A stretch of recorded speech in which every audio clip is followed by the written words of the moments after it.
Welcome to the Pursuit of Excellence, your go-to channel for wellness, happiness, and success. I am Arun Singh Rathore, a corporate leadership facilitator with nearly 2 decades of experience. Having trained and coached thousands of professionals achieve peak performance without compromising their physical and mental vitality. On this channel, we focus on science-based protocols to elevate your efficiency, embrace excellence over perfection, and grow professionally while staying grounded in well-being. Because striving for excellence isn't just empowering, it's deeply human. If you are ready to thrive in your life, you have come to the right place. Hi, my name is Arun Singh Rathore, and I welcome you to the next episode of this series on emotion.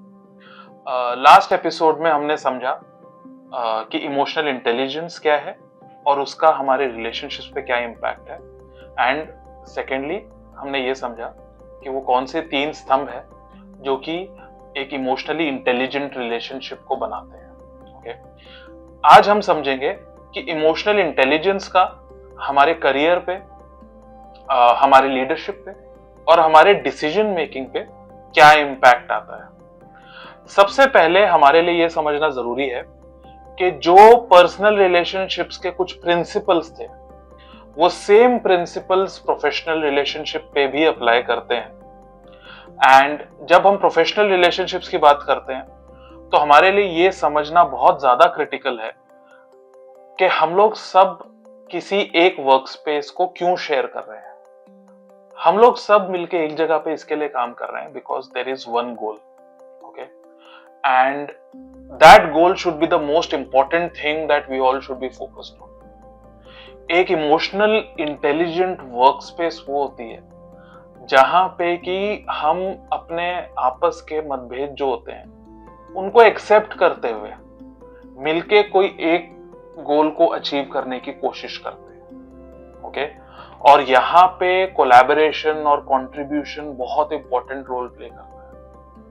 So it's very critical that थोड़ी सी हम लोग ज्यादा maturity के साथ में हम लोग मिलके काम करें.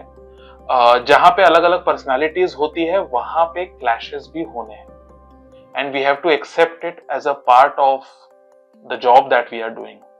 यस, इमोशनल इंटेलिजेंस का एक बहुत इंपॉर्टेंट एस्पेक्ट ये समझना है कि किसी भी एक सिचुएशन में लोगों को अलग अलग इमोशन महसूस हो सकते हैं. ओके, और कई बार ये कारण बनता है कि हम लोग आपस में कॉन्फ्लिक्ट में चले जाते हैं. So we have to first accept it के अलग अलग पर्सनालिटीज हैं और उन सब के अलग अलग जीवन के एक्सपीरियंसेस हैं और उन एक्सपीरियंस के बेस्ड पे उनके अपने अपने परसेप्शन है कि जीवन कैसे चलता है. यस, सो हमारा अभी भी फोकस ये होना चाहिए कि हम लोग अपनी वर्क स्पेस पे भी किस तरीके से ट्रस्ट को फॉस्टर कर सकें, किस तरीके से हम क्लियर कम्युनिकेशन कर सकें, किस तरीके से हम एक्टिव लिसनिंग प्रैक्टिस कर सकें और किस तरीके से हम एक दूसरे की तरफ एम्पैथी डिस्प्ले कर सकें.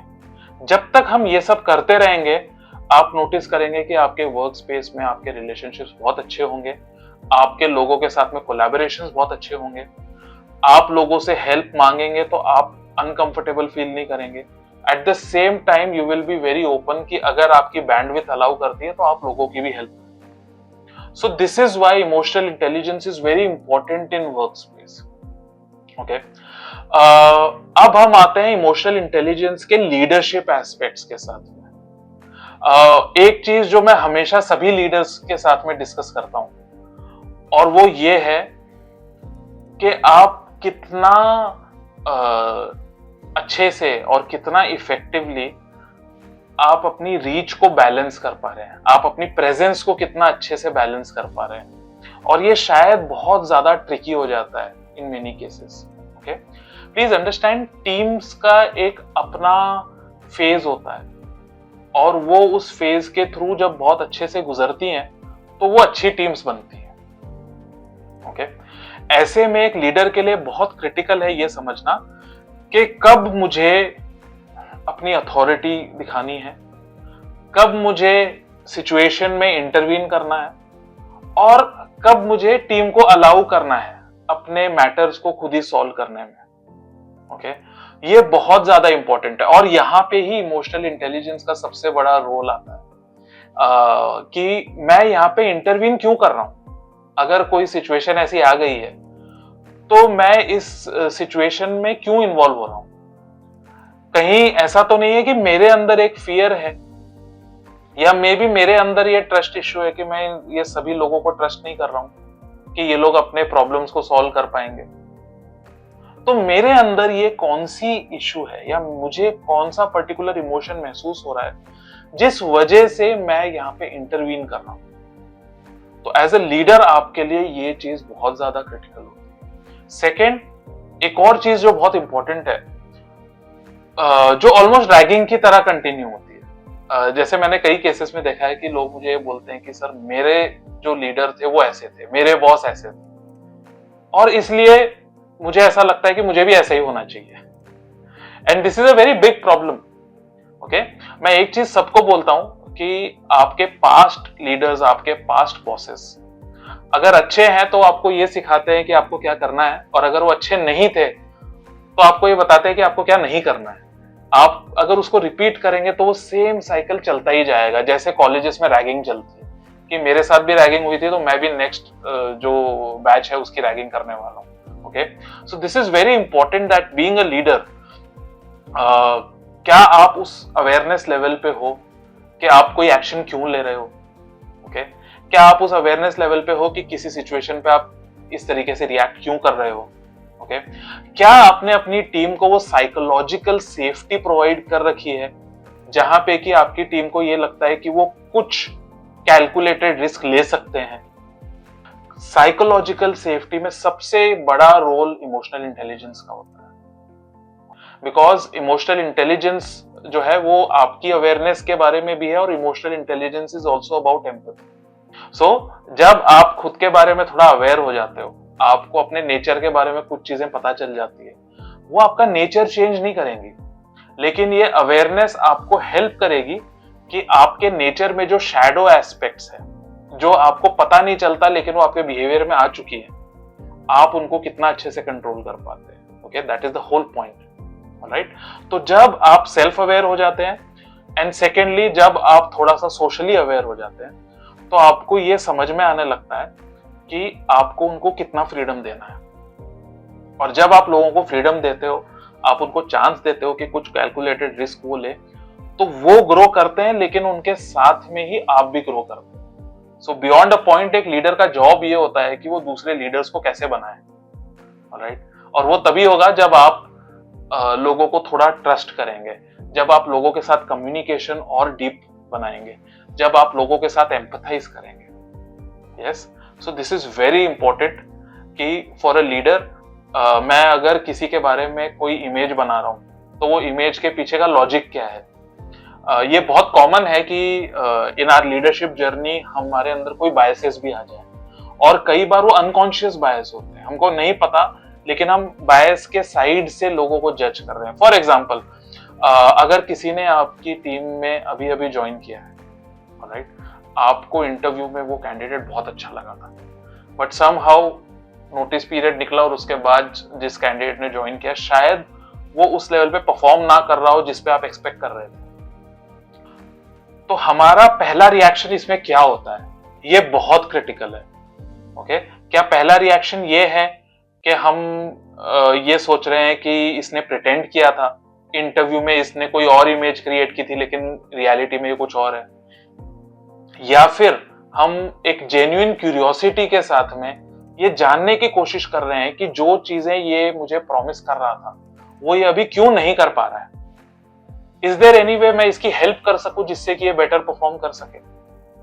But to do this it is very important कि आप अपने इमोशंस को रेगुलेट कर सको, उस मोमेंट के अपने फ्रस्ट्रेशन को, उस मोमेंट के अपने डिसअपॉइंटमेंट को आप अगर साइड में रख सको और जेन्युइनली किसी से एक ऑनेस्ट डिस्कशन कर सको, उसके लिए आप में इमोशनल इंटेलिजेंस होनी बहुत ज्यादा जरूरी है।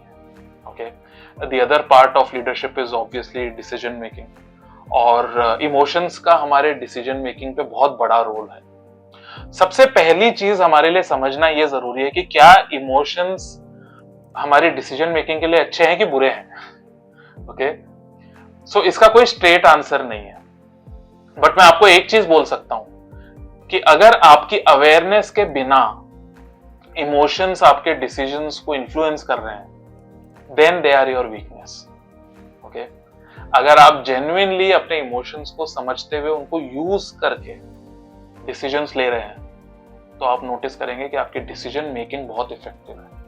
Again, it will not ensure कि आप हमेशा सही डिसीजन लोगे, but it will definitely ensure कि आप हमेशा सही मेथडोलॉजी के साथ डिसीजन लो। So when it comes to decision making, emotions कई बार अंदर सीप इन हो जाते हैं, कई बार वो लीक हो जाते हैं और हमको उसका पता नहीं चलता, और फिर हम कुछ डिसीजंस इमोशन के बेसिस पे ले लेते हैं। Okay, so it's very critical that we are aware about those emotions.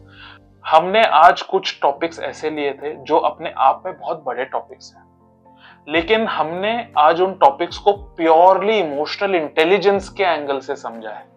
उन सभी टॉपिक्स को हम इंडिविजुअली अलग से एपिसोड्स में कवर करेंगे, जहां पे आपको और डेप्थ में समझ में आएगा। बट राइट नाउ हमारे लिए बहुत क्रिटिकल था कि हम इमोशनल इंटेलिजेंस के एंगल के साथ ही स्टिक करते हुए इस टॉपिक को लें। So this is the reason कि हमने उनको पार्शियली कवर किया। राइट, अब जो हमारा नेक्स्ट टॉपिक होने वाला है, it will be completely solution based, जहां पे हम बहुत क्लियर प्रोटोकॉल समझेंगे, प्रैक्टिसेस समझेंगे जो हम हमारी डे टू डे लाइफ में कर सकते हैं, जिससे कि हम और इमोशनली इंटेलिजेंट हो जाएं। Thank you.